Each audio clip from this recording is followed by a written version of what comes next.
shugabanmu wakilin national commandant a national intelligence Alhaji Muktar Unguwa don ya dan bayyana ma al'umma kaɗan daga cikin ita kanta dalilan kafa vigilantin da kuma menene vigilantin ma kanta.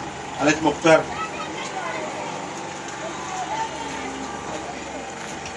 Assalamu alaikum. BGN? BGN? Senate crime? BGN. Assalamu alaikum wa rahmatullahi ta'ala wa barakatuh. Ina farin cikin ziyarar da na yi ma buɗe wannan ofis a unguwa uku. Ina fatan al'ummar da suka zo Allah mai da kuma gida lafiya. Ita dai BGN an ƙirƙire ta ne a 1983 a jihar Kaduna. Alhaji Ali Sokoto shi ne wanda ya ƙirƙiri wannan rundunar sakamakon sace-sace da kwace-kwace a wannan lokuta. An ƙirƙire ta ne don ta taimaka ma hukumar 'yan sanda da sauran hukumomin tsaro don daƙile laifuffuka a lunguna da saƙo na faɗin Najeriya. Waɗanda aka haɗu aka kafa wannan rundunar akwai Cancangi, akwai Raji sarkin Yarabawa na Najeriya a wannan lokaci. Ta da helkwata ta daɗe a cikin jihar Kaduna, amma yanzu haka tana cikin garin Abuja a gwarin fa Esset 52 block. A nan ne helkwata rundunar take ta Najeriya.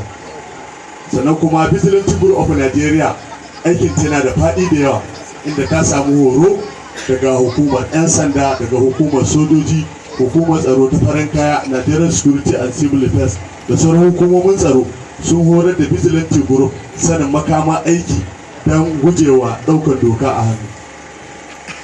Ina fatan cewa wannan ofis ɗin shi ma zai koyi kamar yadda aka ƙirƙiri Vigilant ya yi aiki da doka da kuma kyautatawa aikin da zaman lafiya. Kuma BGN da sauran hukumomin tsaro suna da buƙatar mutanen unguwa da su dinga gaya musu mutane na banza don daƙile su don a samu zaman lafiya a kowace unguwa ma a Najeriya. Assalamu alaikum.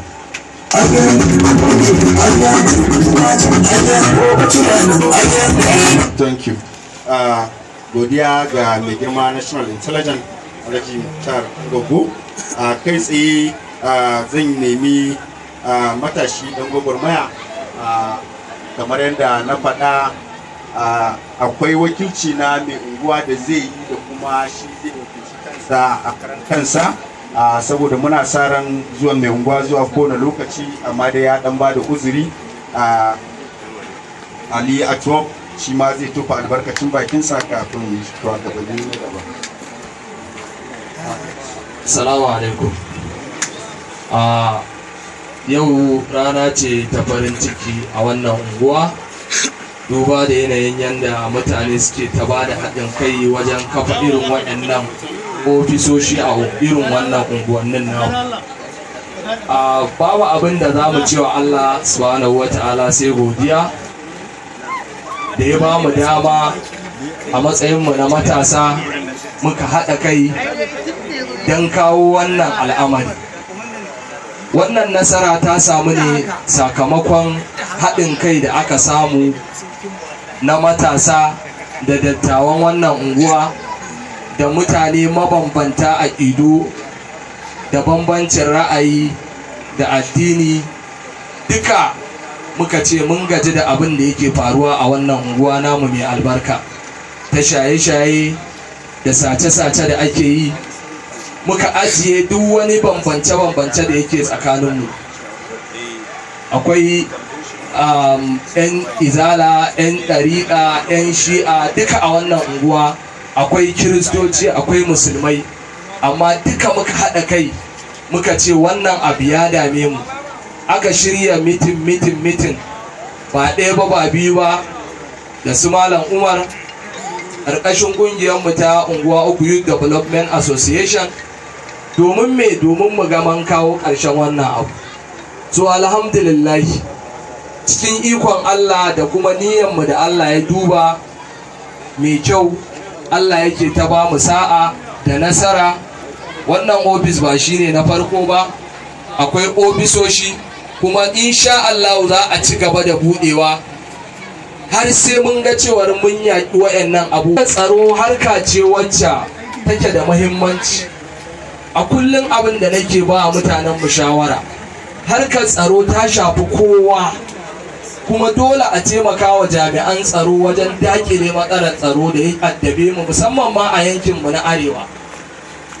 Ana ta magana gwamnati kaza gwamnati kaza gwamnati kaza, mutanen da suke shigowa suke aikata irin waɗannan laifuffuka ba wasu sababbin mutane ba ne, ba kuma daga sama suke yi wannan laifin su turo shi ƙasa ba. A'a, mutanenmu ne waɗanda muka sani, wasu 'yan unguwanmu ne, wasu an san gidajensu.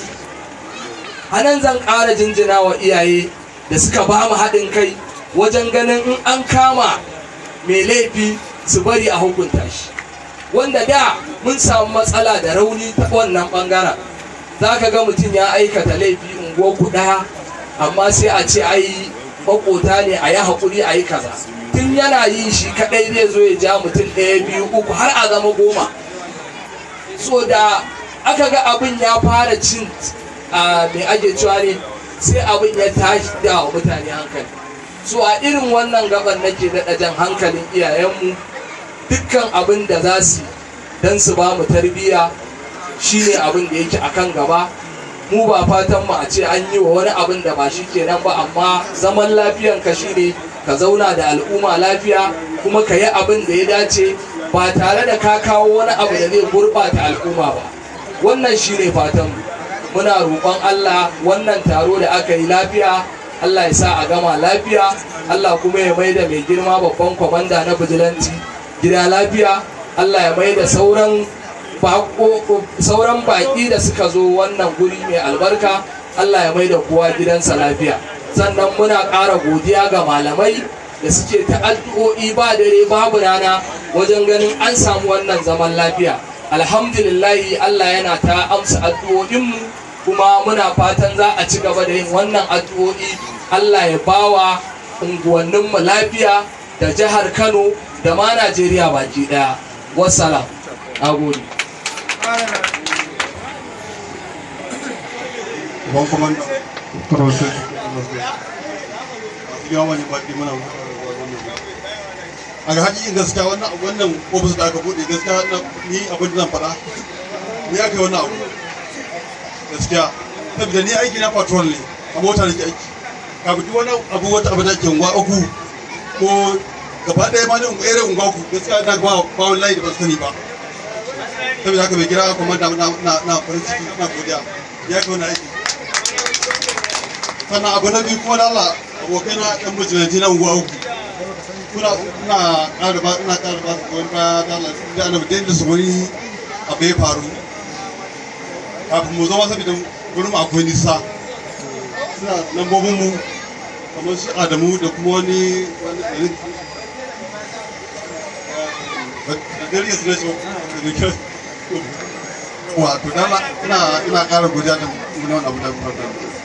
Saboda bayan haka kuma kamar yadda wannan ofis aka bude shi, ni ba masu gaskiya wannan layin da yake mota mata shi ba, sai dai wancan na unguwa ko yan mangoro su shi ma Allah mai girma wanda ya isa Allah a ƙara wani godiya da Allah ta farin ciki da kuma Allah ta ƙarfi a Premier Radio, wanda su ma sun turo mana wakilci na ɗaya daga ma'aikatansu don tabbatar da wani. Assalamu alaikum. Mai girma babban kwamandan Nigerian Vigilant Group daga Sabaki ɗaya, manya-manyan kwamandoji na Ofishi Local Government, manya-manyan kwamandoji na Unguwa uku Otoro Local Government, ina muku fatan alheri da fatan barka. Mai girma area komanda ya umarce ni da sanar da ku cewa wani goyon baya da muke bukata a shirye yake da kuma kowa ya riga ya sani duk abin da aka taso na dangane da tashin hankali na unguwanni in aka kai komai gari aka fi samu waya ya shirye zai ba da kyakkyawan gudunmawarsa, kuma yana farin ciki da wannan ofis da aka buɗe, yana wa manya-manyan 'yan unguwa ciyamomi da suka ba da haɗin kai aka zo aka buɗe wannan ofis. ya ce da ni da kudinsa fatan Allah mai da kuma lafiya a sani. Sako na area command Taroni local government area a kai tsaye kamar yadda ake gani kusan zami abin a gurguje ne. Akwai iyaye da manyan baki da aka gayyata wannan wuri, wasu uzurruka na shidindimu ba su ba da dama an samu halartar wannan wuri za mu tsallake dukkanin jawaban wanda kusan baya nan, za mu tafi kai tsaye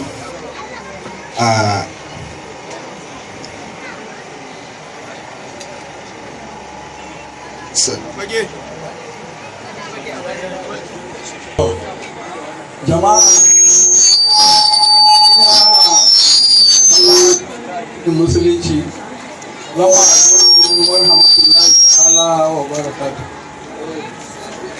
To alhamdulillah mun zo wannan gari na Tarauni unguwa uku don buɗe wannan ofis mai muhimmanci, wanda wannan jama'ar gari mun tabbatar da sun nuna kishi yadda suka yi ta kokari don a buɗe wannan ofis. Muna fata Allah shiga lamarin, Allah ya mana jagoranci. To a gaskiya wannan guri da muka zo, kan mu fara cewa komai muna so mu gaya muku ku 'yan bijilanti da muka buɗe wannan ofis. Za mu fara magana ta kanku saboda mu ne 'yan bijilanti Nigeria reshen jihar Kano, wanda nake shugabanta ni Ubala Barau Muhammad Badawa. Muna so ku sani duka wanda suke 'yan bijilantinmu, kar ku ce wai DPO namu ne mun yadda 100% za ku tafi aiki, ku tafi daga gidajenku ba ku je kun yi bukin a inda DPO yake ba. Idan kuka yi hakuri, duk sanda za ku tafi aiki ku je kan kanta ku rubuta ni wane na fito da jama'a kaza aiki, wanda sannan ku nema haɗa ku da 'yan sandan ku tafi aikin. Idan 'yan sandan ba su da jama'a da yawa, idan aka ce ku tafi, to Allah ya kiyaye ku je ku yi aikin wanda ba fata muke ba. Idan wani abu ya faru, ba da ni za a yi ba, ba da shi area za a yi ba, duk abin da zai faru da kwamishinan 'yan sanda za a yi. Saboda idan kuka tafi ku daga gidanku kuka je kuka yi wani abu, Allah ya kiyaye wani abu ya faru, to kuma a matsayin masu kare mai laifi kun zama masu laifi. Saboda haka ina fata don Allah ku kiyaye. Kuma ina so ku sani, na san wannan yanki